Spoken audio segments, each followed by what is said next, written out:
Johnson the cat has been in my boat. These are his footprints.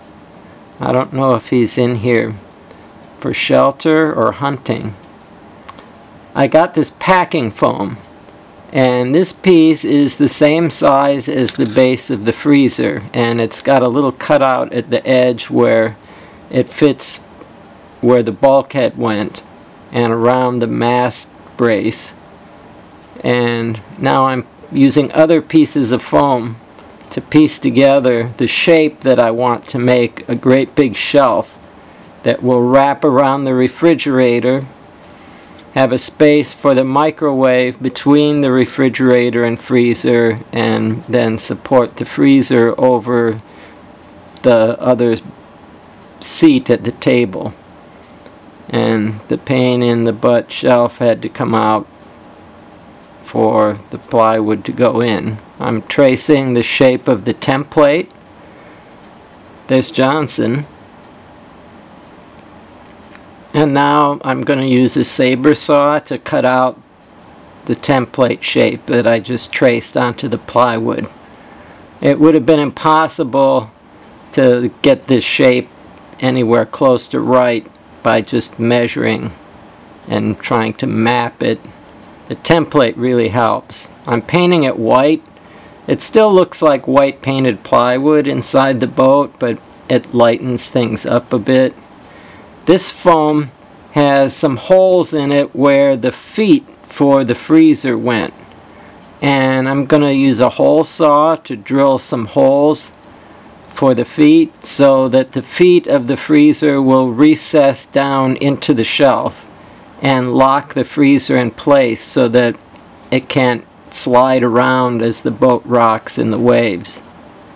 There's a bit of a struggle to get the plywood piece through the hatch and into position. And some 4x4s go underneath it. I'm using a forklift to pick up the freezer. If you've got a couple of good-sized friends, this really isn't necessary.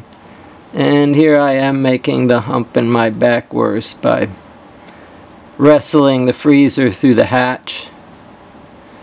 The feet will go into those holes in the shelf, and when it's propped up with the 4x4s underneath, it can't go anywhere. My windows are leaking, and part of the problem may be that this gasket has shrunk and pulled away, especially in the corners.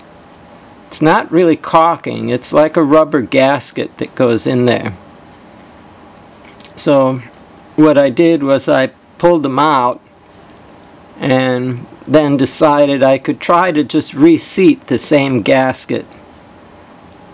I started at the top and worked my way around.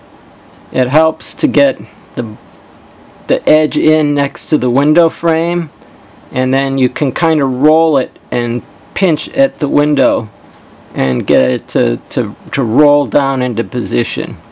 The corners are the hardest part. You really have to pay attention to get it really tight in the corners so that it doesn't pull away the way it had before. And once you've got the corners right, then you can just follow along, pushing it in the groove. This window had some water in the window frame, so I used some paper towel to dry it before I reinstalled the gasket. Some of the rub rail was missing as well. I took this from the other boat, but if you don't have an extra boat, a boat salvage yard would be a good place to get some, or you could even buy new if you had to. There's a bit of a trick to getting it to go in.